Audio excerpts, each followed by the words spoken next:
ओम नमो भगवते वासुदेवाय। सभी रसिक जनों को नमस्कार।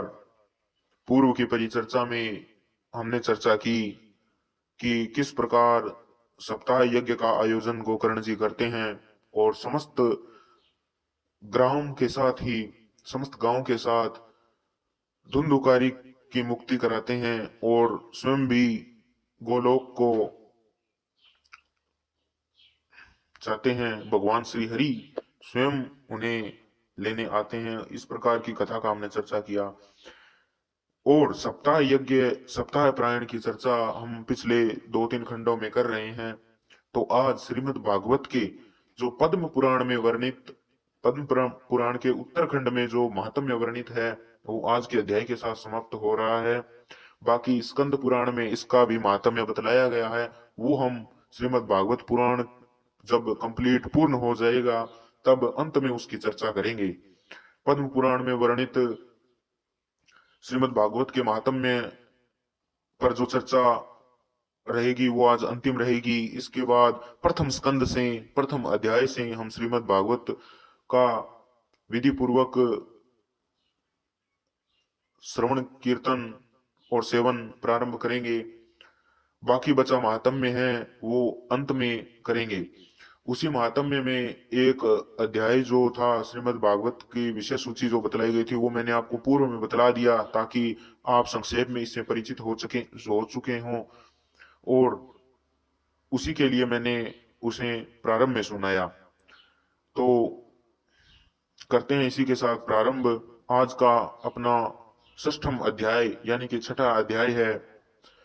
उसमें हम सप्ताह यज्ञ की विधि क्या है, शास्त्रोक्त विधि किस प्रकार उसका आयोजन किया जाता है उसका वर्णन करेंगे।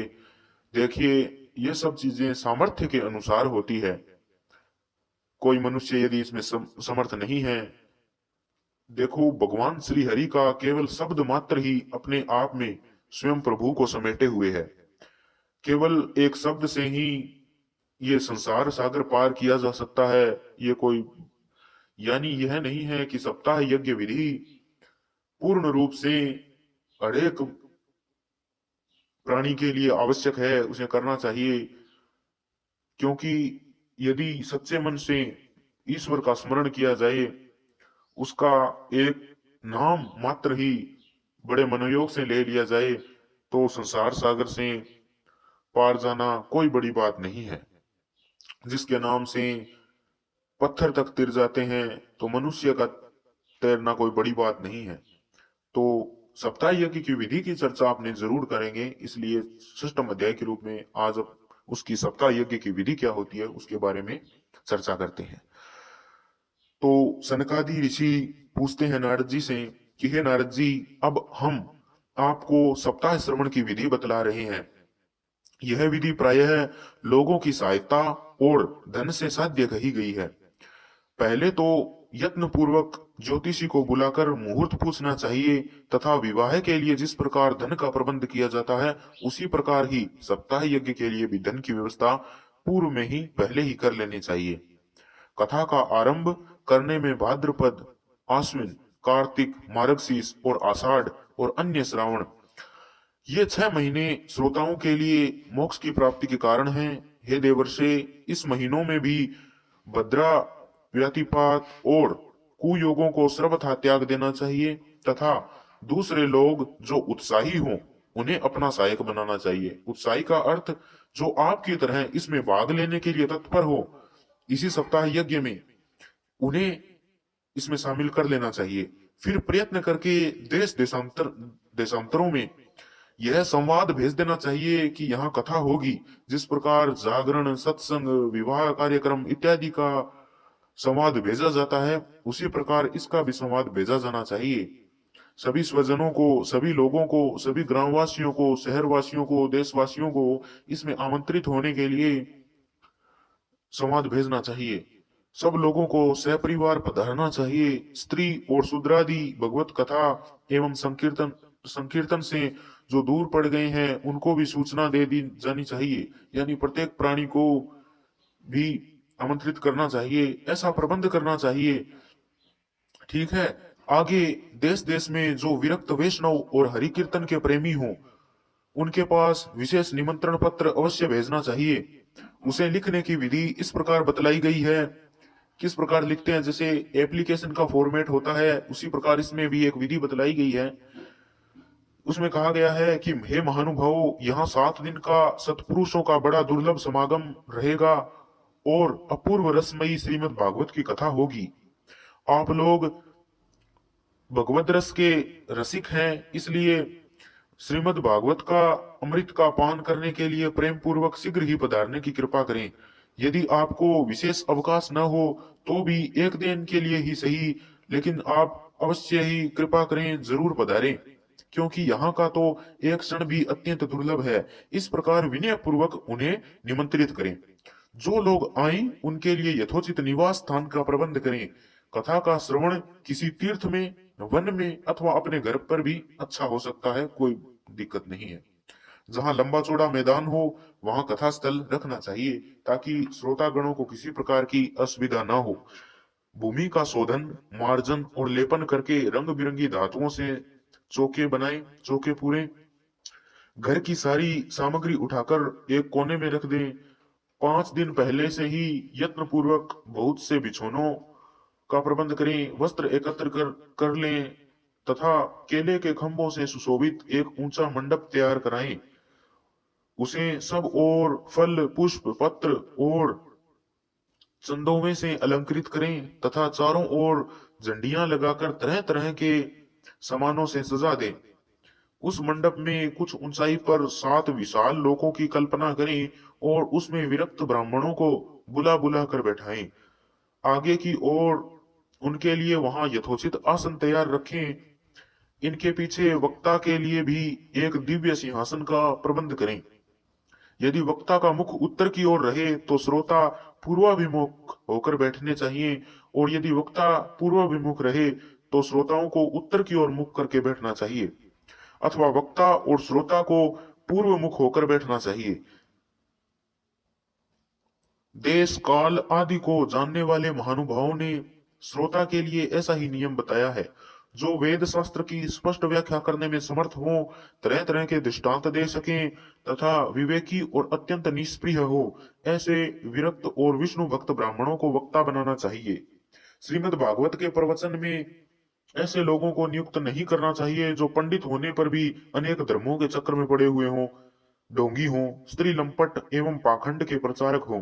वक्ता के पास ही उसकी सहायता के लिए एक वैसा ही विद्वान और स्थापित करना चाहिए, यानी कि असिस्टेंट के रूप में। वह भी सब प्रकार के संशयों की निवृत्ति करने में समर्थ होना चाहिए और लोगों को समझाने में भी कुशल होना चाहिए। कथा प्रारंभ के दिन से 1 दिन पूर्व व्रत ग्रहण करके और वक्ताओं को शोर करा लेना चाहिए तथा अरुणोदय के समय शौच से निवृत्त होकर अच्छी तरह स्नान करें और संध्यादि अन्य नित्य कर्मों को संक्षेप से समाप्त करके कथा के विघ्नों की निवृत्ति के लिए गणेश जी का पूजन करें। तदंतर पितृगण तर्पण कर पूर्व पापों की शुद्धि के लिए प्रायश्चित करें और एक मंडल बनाकर उसमें श्री हरि को स्थापित करें। फिर भगवान श्री कृष्ण को लक्ष्य करके मंत्रोच्चार पूर्वक क्रमशः षोडशोपचार विधि से पूजन करें और उसके पश्चात प्रदक्षिणा तथा नमस्कार आदि कर इस प्रकार की स्तुति करें कि हे करुणा निधान, मैं संसार सागर में डूबा हुआ हूँ और बड़ा दीन हूँ। कर्मों के मोह रूपी ग्रह ने मुझे पकड़ रखा है। आप इस संसार सागर से मेरा उद्धार करें। इसके पश्चात धूप, दीप आदि सामग्रियों से श्रीमद् भागवत की भी बड़े उत्साह और प्रीति पूर्वक विधि विधान से पूजा करें। फिर पुस्तक के आगे नारियल रखकर नमस्कार करें और प्रसन्न चित्त से इस प्रकार स्तुति करें कि श्रीमद् भागवत के रूप में आप साक्षात श्री कृष्ण चंद्र ही हैं और आप विराजमान हैं। हे नाथ, मैंने भवसागर से छुटकारा पाने के लिए आपकी शरण ग्रहण की है। मेरा यह मनोरथ आप बिना किसी विघ्न बाधा के सांगोपांग पूरा करें। हे केशव, मैं आपका दास हूँ। इस प्रकार के वचनों से दीन वचन कहकर फिर वक्ता का पूजन करें। उसे सुंदर वस्त्राभूषणों से विभूषित करें और फिर पूजा के पश्चात उसकी इस प्रकार स्तुति करें। किस प्रकार कि हे सुख स्वरूप भगवान, आप समझाने की कला में कुशल हैं और सब शास्त्रों में पारंगत हैं। कृपया इस कथा को प्रकाशित करके मेरा अज्ञान दूर किए। फिर अपने कल्याण के लिए प्रसन्नता पूर्वक उसके सामने नियम ग्रहण करें और 7 दिनों तक यथाशक्ति उसका पालन करें। कथा में विघ्न न हो इसके लिए 5 ब्राह्मणों को और वर्ण करें। वे द्वादशाक्षर मंत्र द्वारा भगवान के नामों का जप करें, यानी कि ओम नमो भगवते वासुदेवाय, इस मंत्र द्वादशाक्षर मंत्र कहा गया है। फिर ब्राह्मण अन्य विष्णु भक्त एवं कीर्तन करने वालों को नमस्कार करके उनकी पूजा करें और उनकी आज्ञा पाकर स्वयं भी आसन पर बैठ जाएं। जो पुरुष लोक संपत्ति धन घर और पुत्र आदि की चिंता छोड़कर शुद्ध चित्त से केवल कथा में ही ध्यान रखते हैं, उन्हें इसके श्रवण का उत्तम फल मिलता है। भाई, बुद्धिमान वक्ता को चाहिए कि सूर्य उदय से कथा आरंभ करके 3:30 पहर तक मध्यम स्वर से अच्छी तरह कथा बांचे। दोपहर के समय 2 घड़ी तक कथा बंद रखें। उस समय कथा के प्रसंग के अनुसार वैष्णवों को भगवान के गुणों का कीर्तन करना चाहिए, व्यर्थ की बातें नहीं करनी चाहिए। कथा के समय मलमूत्र के वेग को काबू में रखने के लिए अल्पाहार ही सुखकारी होता है। इसलिए श्रोता केवल एक ही समय हविष्यान्न से भोजन करें। यदि शक्ति हो तो 7 दिन निराहार रहकर कथा सुने अथवा केवल घी या दूध इत्यादि का सेवन सुखपूर्वक ही श्रवण करें, अथवा फलाहार या एक समय ही भोजन करें। जिससे जैसा नियम सुबीति से सद सके या जिससे जैसा बन पड़े उसी को कथा श्रवण के लिए ग्रहण करें। मैं तो उपवास की अपेक्षा भोजन करना अच्छा समझता हूँ, यदि वह कथा श्रवण में सहायक हो। यदि उपवास से श्रावण में बाधा पहुंचती हो तो वह किसी काम का नहीं है। यानी उपवास से श्रवण में बाधा पहुंचती हो किसी को, यानी शरीर से कोई कमजोर हो, उपवास रख ले, चक्कर आदि आने लग जाए, स्वास्थ्य खराब हो जाए, भी बड़े मनोयोग से श्रवण करने के लिए शरीर में ऊर्जा की भी आवश्यकता नितांत आवश्यक है। इसलिए हल्का भोजन करें, भोजन कर लें। और यदि सामर्थ्य है पूरा भी मैं उपवास रख सकता हूं तो उपवास रख लें। यानी अपने को मतलब बस इसी से है कि हम अपने श्रवण में बाधा ना पहुंचे, अपने उसका श्रवण बड़े मनोयोग से कर पाए। आगे कहते हैं कि हे नारद जी, नियम से सप्ताह सुनने वाले पुरुषों के नियम सुनिए। विष्णु भक्त की दीक्षा से रहित पुरुष कथा श्रवण का अधिकारी नहीं है। जो पुरुष नियम से कथा सुने उसे ब्रह्मचार्य से रहना, भूमि पर सोना और नित्य प्रति कथा समाप्त होने पर पत्तल में भोजन करना चाहिए। दाल, मधु, तेल, गरिष्ठ अन्न, भावदूषित पदार्थ और बासी अन्न, इनका उसे सर्वदा ही त्याग करना चाहिए। काम, क्रोध, मद, मान, मत्सर, लोभ, दंभ, मोह और द्वेष को तो अपने पास भी नहीं भटकने देना चाहिए। वह वेद, वैष्णव, ब्राह्मण, गुरु और गौ सेवक तथा स्त्री, राजा और पुरुषों की निंदा से बचना चाहिए। नियम से कथा सुनने वाले पुरुष को रजस्वला स्त्री, अन्न त्यज, मलेच्छ, पतित, गायत्रीहीन द्विज, ब्राह्मणों से द्वेष करने वाले तथा वेद को न मानने वाले पुरुष से बात नहीं करनी चाहिए। सर्वदा सत्य, सोच, दया, मौन, सरलता, विनय और उदारता का बर्ताव करते रहना चाहिए। धनहीन, क्षय रोगी, किसी अन्य रोग से पीड़ित, भाग्यहीन, पापी, पुत्रहीन और मुमुक्षु भी यह कथा श्रवण करें। जिस स्त्री का रजोदर्शन रुक गया हो, उसके एक ही संतान होकर रह गई हो, जो बांझ हो या जिसकी संतान होकर मर जाती हो अथवा जिसका गर्भ गिर जाता हो, वह भी इस कथा को यत्न पूर्वक मनोयोग से सुने। देखिए, ईश्वर पर तो सभी का अधिकार है भाई, और प्रभु तो सभी के एक समान है, इसलिए कोई भी उपस्थित हो सकता है। ये सब यदि विधिवत कथा सुने तो इन्हें अक्षय फल की प्राप्ति हो सकती है। यह अत्युत्तम दिव्य कथा करोड़ों यज्ञों का फल देने वाली है, यानी करोड़ों यज्ञों के ही तुल्य है। इस प्रकार इस व्रत की विधियों का पालन करके फिर उद्यापन करें। जिन्हें इसके विशेष फल की इच्छा हो वे जन्माष्टमी तक व्रत के समान ही इस कथा व्रत का उद्यापन करें, किंतु जो भगवान के अकिंचन भक्त हैं उनके लिए उद्यापन का कोई आग्रह नहीं है, वे श्रवण से ही पवित्र हैं, क्योंकि वे तो निष्काम भगवत भक्त है ना। इस प्रकार जब सप्ताह यज्ञ समाप्त हो जाए तब श्रोताओं को अत्यंत भक्ति पूर्वक पुस्तक और वक्ता की पूजा करनी चाहिए। फिर वक्ता श्रोताओं को प्रसाद, तुलसी और प्रसादी मालाएं दे तथा सब लोग मृदंग और झांझ की मनोहर ध्वनि से सुंदर कीर्तन करें, जय जयकार, नमस्कार और शंख ध्वनि का घोष कराएं तथा ब्राह्मण और याचकों को धन और अन्न आदि दान दें। श्रोता विरक्त हो तो कर्म की शांति के लिए दूसरे दिन गीता पाठ करें। गृहस्थ हो तो हवन करें। उस हवन में दसम स्कंद का एक एक श्लोक पढ़कर विधि पूर्वक खीर, मधु, घी, तिल और अन्न आदि सामग्रियों से आहुति दें भाई। अथवा एकाग्रचित से गायत्री मंत्र द्वारा हवन करें, क्योंकि तत्वतः यह महापुराण गायत्री स्वरूप ही है। होम करने की शक्ति न हो तो उसका फल प्राप्त करने के लिए ब्राह्मणों को हवन सामग्री दान में दे दें तथा नाना प्रकार की त्रुटियों को दूर करने के लिए और विधि में फिर जो न्यूनाधिक रह गई है, कोई कमी बेसी रह गई है, तो उसकी दोष की शांति के लिए विष्णु सहस्त्र नाम का पाठ करें। उससे भी सभी कर्म सफल हो जाते हैं, क्योंकि कोई भी कर्म इससे बढ़कर नहीं है। फिर 12 ब्राह्मणों को खीर और मधु आदि उत्तम उत्तम पदार्थ खिलाएं तथा व्रत की पूर्ति के लिए गौ और सुवर्ण का दान करें। सामर्थ्य हो तो 3 तोले सोने का एक सिंहासन बनवाएं, उस पर सुंदर अक्षरों में लिखी हुई श्रीमद् भागवत की पोथी रखकर उसकी आवाहन आदि विधि उपचारों से पूजा करें और फिर जितेंद्रिय आचार्य को यानी उसका वस्त्र, आभूषण एवं गंध आदि से पूजन करें, दक्षिणा के सहित समर्पण कर दें। यूं करने से वह बुद्धिमान दाता जन्म मरण के बंधनों से मुक्त हो जाता है।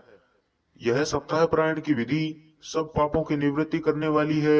इसका इस प्रकार ठीक ठीक पालन करने से यह मंगलमय भागवत पुराण अभिष्ट फल प्रदान करता है तथा अर्थ, धर्म, काम और मोक्ष चारों की प्राप्ति का साधन हो जाता है। इसमें संदेह बिल्कुल भी नहीं है भाई। आगे सनकादि कहते हैं कि हे नारद जी, इस प्रकार तुम्हें यह सप्ताह श्रवण की विधि हमने पूरी पूरी बता दी। अब और क्या सुनना चाहते हो? इस श्रीमद् भागवत से भोग और मोक्ष दोनों ही मिलते हैं। सूत जी कहते हैं कि हे सोनक जी, यूं कहकर महामुनि सनकादि ने 1 सप्ताह तक विधि पूर्वक इस सर्व पापनाशिनी, परम पवित्र तथा भोग और मोक्ष प्रदान करने वाली भागवत कथा का प्रवचन किया। सब प्राणियों ने नियम पूर्वक इसे श्रवण किया। इसके पश्चात उन्होंने विधि पूर्वक भगवान पुरुषोत्तम की स्तुति की। कथा के अंत में ज्ञान, वैराग्य और भक्ति को बड़ी पुष्टि मिली और वे तीनों एकदम तरुण होकर, जवान होकर सब जीवों का चित्त अपनी ओर आकर्षित करने लगी। अपना मनोरथ पूरा होने से नारद जी को भी बड़ी प्रसन्नता हुई। उनके सारे शरीर में रोमांच हो आया और वे परमानंद से पूर्ण हो गए। इस प्रकार कथा श्रवण कर भगवान के प्यारे नारद जी हाथ जोड़कर प्रेम से गदगद वाणी से सनकादि से कहने लगे। नारद जी कहने लगे कि मैं धन्य हूं, आप लोगों ने करुणा करके मुझे बड़ा ही अनुग्रहित किया है। आज मुझे सर्व पापहारी भगवान श्री हरि की प्राप्ति हो गई। हे तपोधनों, मैं श्रीमद् भागवत श्रवण को ही सब धर्मों में श्रेष्ठ मानता हूं, क्योंकि जिसके श्रवण से वैकुंठ यानी कि गौलोक विहारी श्री कृष्ण की प्राप्ति होती है। आगे सूत जी कहते हैं कि हे सोनक जी, वैष्णव श्रेष्ठ नारद जी यूं कह ही रहे थे कि वहां घूमते फिरते योगेश्वर सुखदेव जी आ गए। कथा समाप्त होते ही व्यास नंदन श्री सुखदेव जी वहां पधारे। 16 वर्ष की आयु थी, आत्मलाभ से पूर्ण थे। ज्ञान रूपी महासागर का संवर्धन करने के लिए चंद्रमा के समान वे प्रेम से धीरे धीरे श्रीमद् भागवत का पाठ कर रहे थे। परम तेजस्वी श्री सुखदेव जी को देखकर सारे सभासद झटपट खड़े हुए और उन्हें एक ऊंचे आसन पर बैठाया। फिर देवर्षि नारद ने उनका प्रेम पूर्वक पूजन किया। उन्होंने सुख पूर्वक बैठकर कहा, आप लोग मेरी निर्मल वाणी सुनिए। अब श्री सुखदेव जी कहने लगे कि रसिक एवं भावुक जन, यह श्रीमद् भागवत वेद रूप कल्प वृक्ष का परिपक्व फल है। श्री सुखदेव रूप शुक के मुख का संयोग होने से अमृत रस से परिपूर्ण है।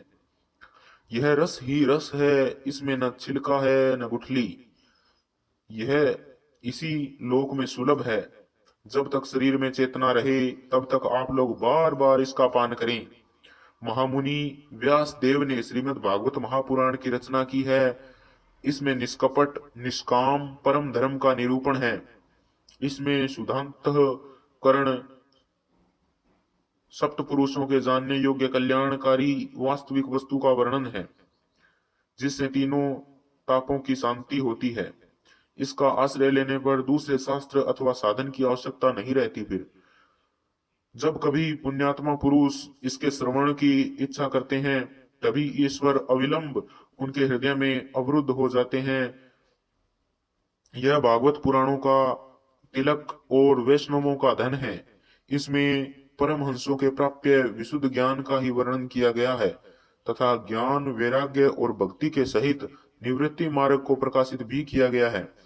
जो पुरुष भक्ति पूर्वक इसके श्रवण पठन और मनन में तत्पर रहता है वह मुक्त हो जाता है।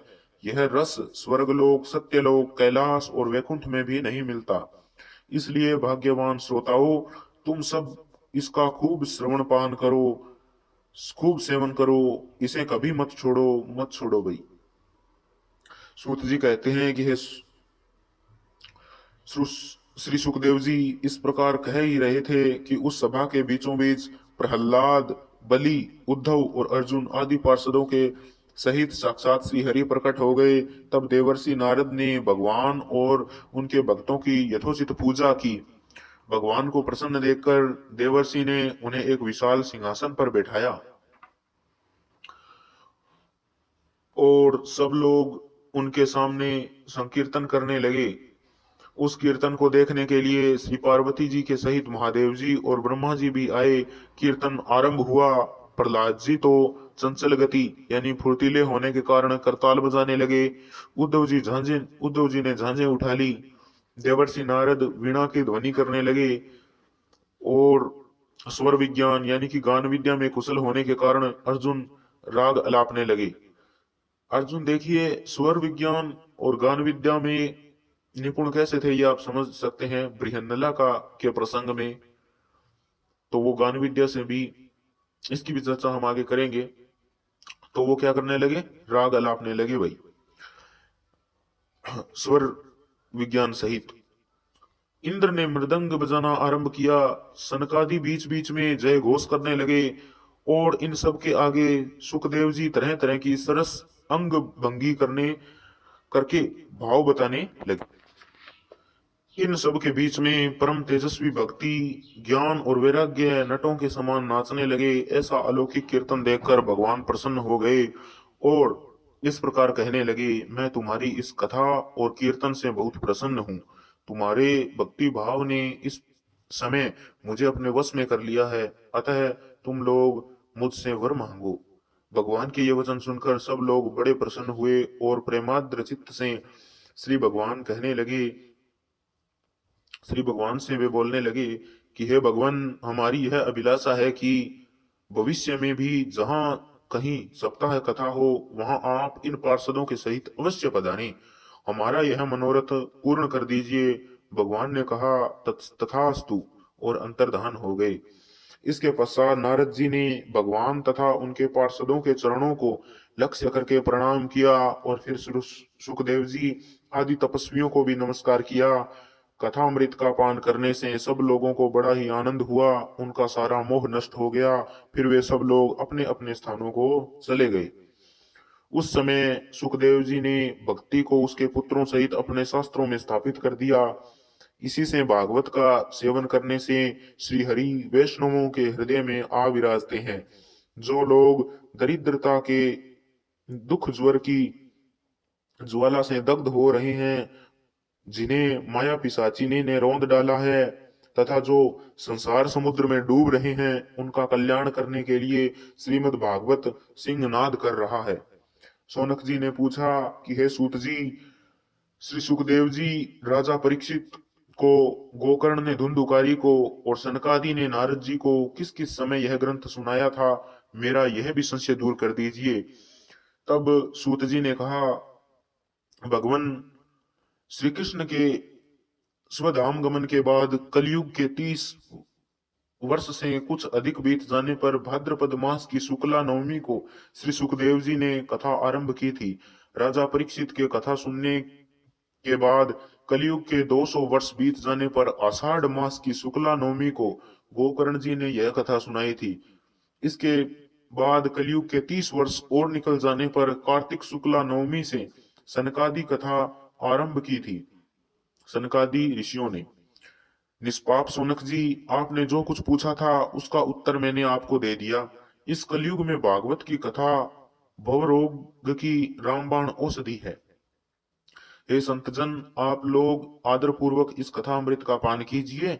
यह श्री कृष्ण को अत्यंत प्रिय है, संपूर्ण पापों का नाश करने वाला, मुक्ति का एकमात्र कारण है और भक्ति को बढ़ाने वाला है।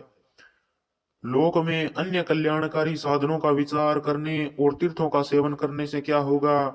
आपने दूत को हाथ में पास लिए देखकर यमराज उसके कान में रहते हैं। देखो, जो लोग भगवान की कथा वार्ता में मत हो रहे हैं उनसे दूर रहना। मैं औरों को ही दंड देने की शक्ति रखता हूँ, वैष्णवों को नहीं। ये सब बातें यमराज कहने लगे। इस असार संसार में विषय रूप विष की आसक्ति के कारण व्याकुल बुद्धि वाले पुरुषों, अपने कल्याण के उद्देश्य से आधे क्षण के लिए भी इस सुख कथा रूप अनुपम सुधा का पान करो। हे प्यारे भाइयों, निंदित कथाओं से युक्त कुपथ में व्यर्थ ही क्यों भटक रहे हो? इस कथा के कान में प्रवेश करते ही मुक्ति हो जाती है। इस बात के साक्षी राजा परीक्षित खुद हैं। श्री सुखदेव जी ने प्रेम रस के प्रवाह में स्थित होकर इस कथा को कहा था। इसका जिसके कंठ से संबंध हो जाता है वह वैकुंठ का स्वामी बन जाता है।